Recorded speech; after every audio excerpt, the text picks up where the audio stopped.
Hey everybody, this is Mr. Scott here with Formalism as Literary Theory. This is an introduction to the concepts and the ideas that we'll be using as we read Slaughterhouse-Five.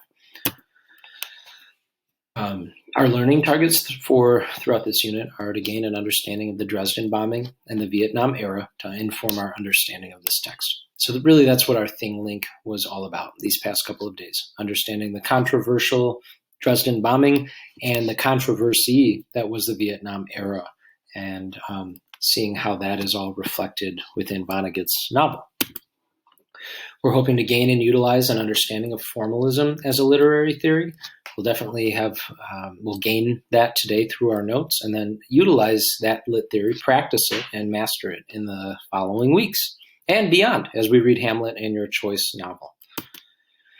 We're attempting to accurately and logically apply not only formalism to this novel, but also looking at the courses English 3 and 4 as cumulative in nature and always building on previous concepts.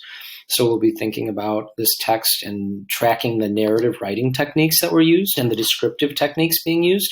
And those are especially important with formalism, a lit theory that centers around an author's craft and decisions.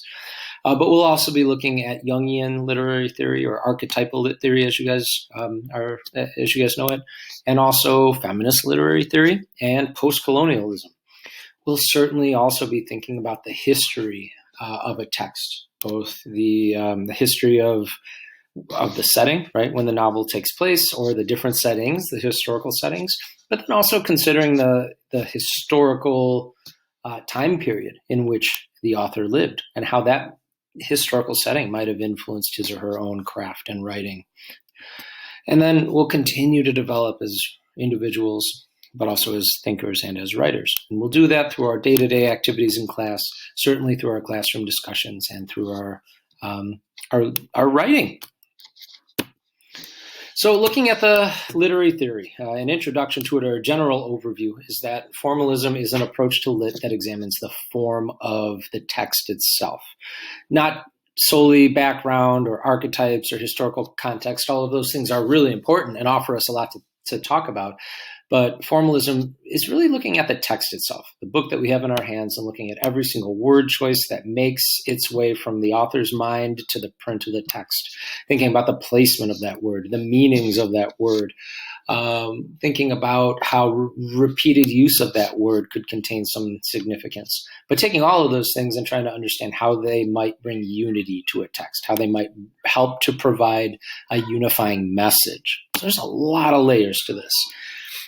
Formalism places great emphasis on the details or structure of the text, and again, examining how pieces come together to create whole, or how a plot is put together and how that might mean something.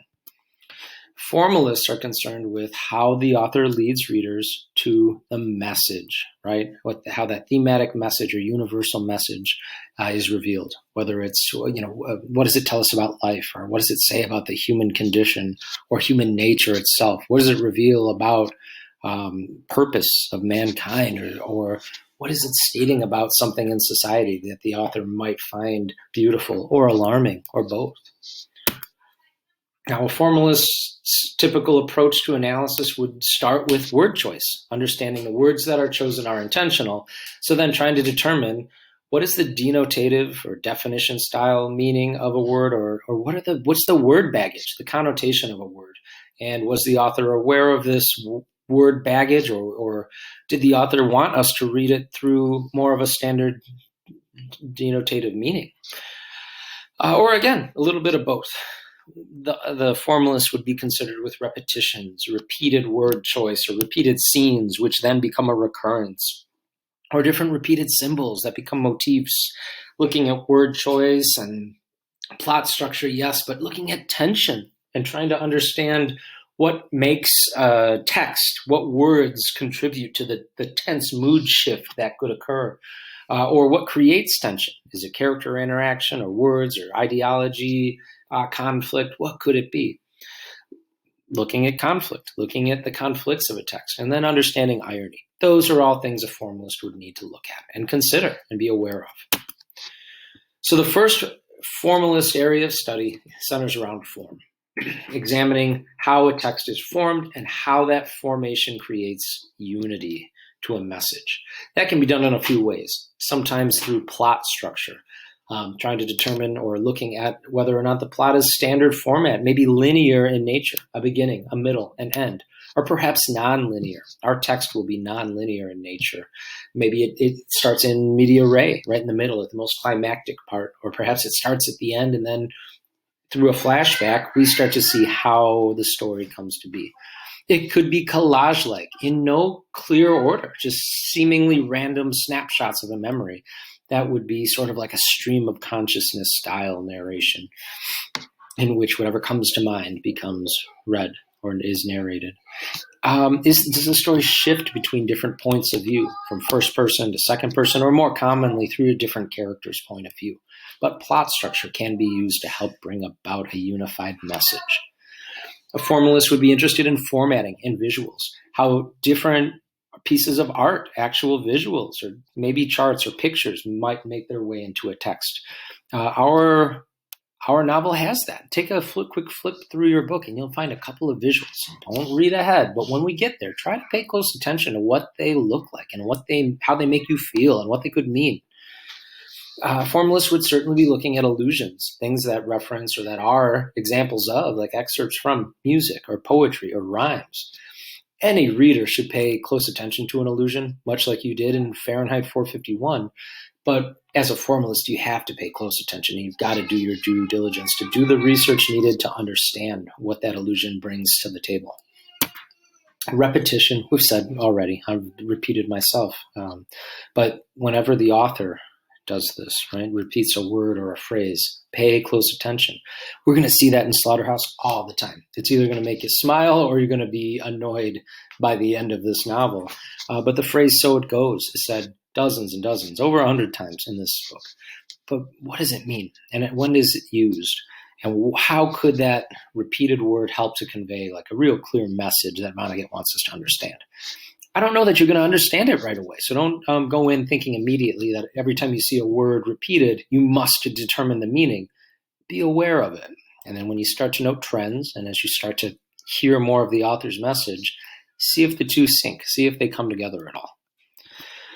Recurrences, that's a type of repeated scene or an event that we see again and again and again. When we think of The Great Gatsby, for instance, Fitzgerald showcases us a number of 20s parties, right? Big old parties at Gatsby's home, in which Nick is oftentimes, conveying what he sees to us.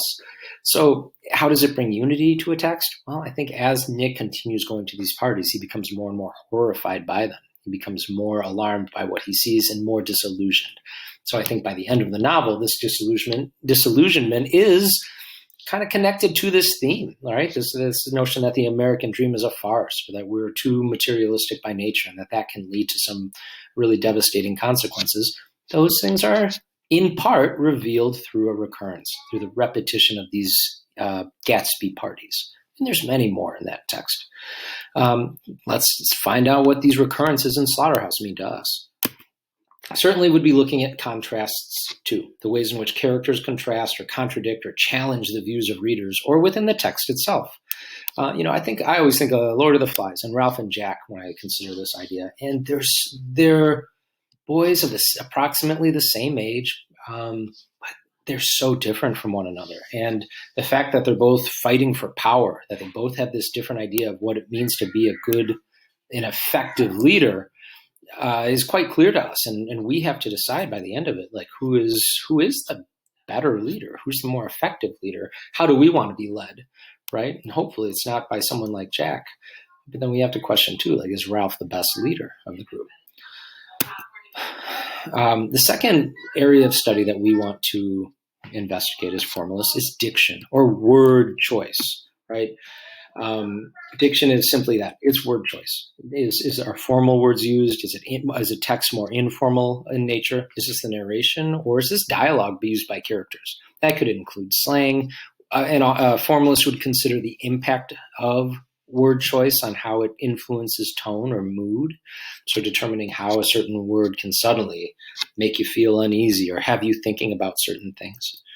Denotation and connotation are key. Like we have to believe that every word choice is intentional. So then we must start to wonder, did the author mean for us to read it a certain way? Did the author want us to think that the word had a definitive or definition-based meaning? Or was the author hoping that we would pull from some of that connotation?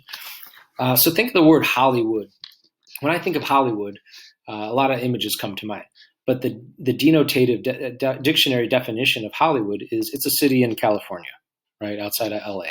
The connotative version, right, the subtle, commonly accepted meanings are more numerous. We think of Hollywood as maybe something glitzy and glamorous and flashy, maybe rich or wealthy or something that we want. It could be cool, it could be suave. Those are things that attach themselves to the word Hollywood. So that's the power of language, and that's the difficulty that a formalist has at their fingertips, is you have to look at every word and start to think, or certainly keywords, and start to think what was intended by the author. Much like we did in Fahrenheit, would be looking to allusions, links from the text to other literary or historical texts. Any reader should be doing this, but a formalist has to do this, has to look to different, if a poem is mentioned or a lyric or a verse or a line from a famous text or any text is mentioned, we got to start Googling it. We got to start digging into our memory banks to say, where have we seen that or heard of that? If a person is mentioned that seems to be not a character, but more of a mentioning, we got to figure out, is that a real person? Who is this? What is the author referencing? That's essential. Ambiguity is the use of an open-ended word or phrase that has multiple meanings. When we hear the phrase, so it goes, which is something that's repeated, we're not going to understand what it means. It's going to be a little ambiguous to us. So we have to understand that it could mean different things at different times. So understanding that an open-ended word or phrase can be frustrating, but it can also yield some really interesting conversations about a text. We're going to look at figures of speech, things like similes and metaphors, hyperbole, and understanding that these narrative techniques that we first learned about can hold some unifying significance. So a quick refresher. Symbol is a concrete word or an image that represents an abstract concept. It's not an archetype, right? Fire is an archetype, but a conch shell or a conch shell is a symbol.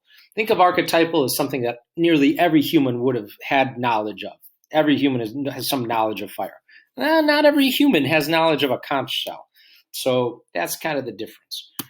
Motif is, again, when a word or an image, usually used as a symbol, is repeated again and again, right? That becomes, it's something that's a recurring motif. That means that it brings some sort of symbolic message to the text. So think about this concept of hunger or food in Rite of Passage. Johnny Gibbs wants a bowl of stew, beef stew. That's where we first see it. But then it evolves to ham hock stew, and he's disappointed, but it foreshadows this eventual shock and betrayal. And then he starts to steal candy on the streets because he's hungry, but that shows he's on the streets, but he's still innocent at heart. And then later on, he rejects food once he is welcomed into his gang with the moochers. He denounces that. It's kind of like he's moving on. Part of his old self has died.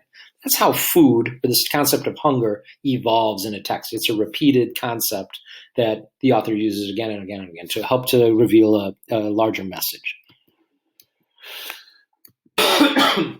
Excuse me. We're also going to be looking at unity. Which, when I say it brings unity to the text, what does that mean? That means the whole of the text made up of various parts.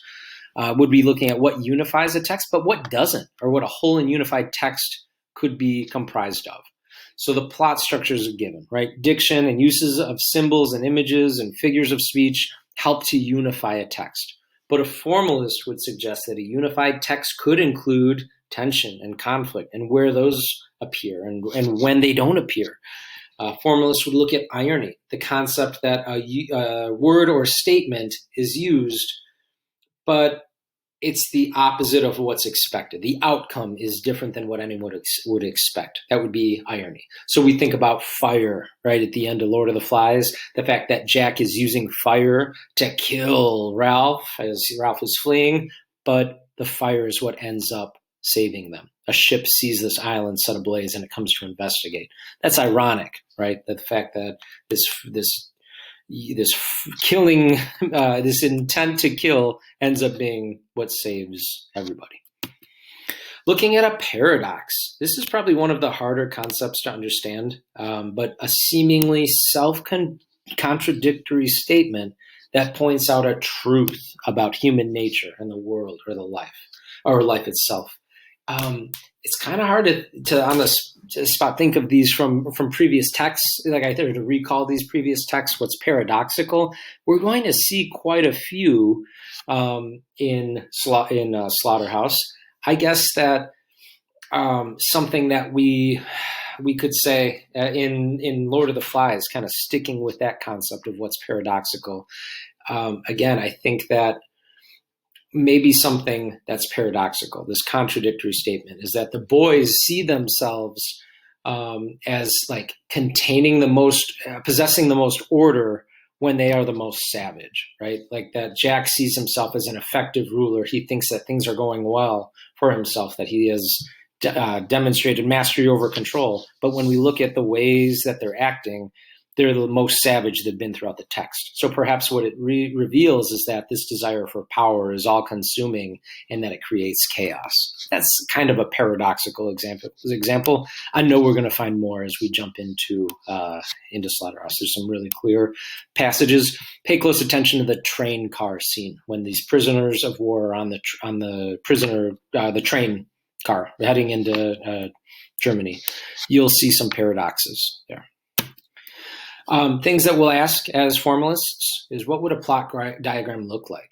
Again, sounds, visuals, how are they included? Why are they there? What patterns or repetitions exist in the work and why are they there? What words are used in the text? How are they used? Why are they used that way? What's the word baggage that comes along with them? What's the point of view of the narrator? Does it change? How does it impact the story being told? And then what tensions or paradoxes or ironies exist in the work, and how can they bring unity to the text? I'll be back very soon, and we can go through any questions that you have.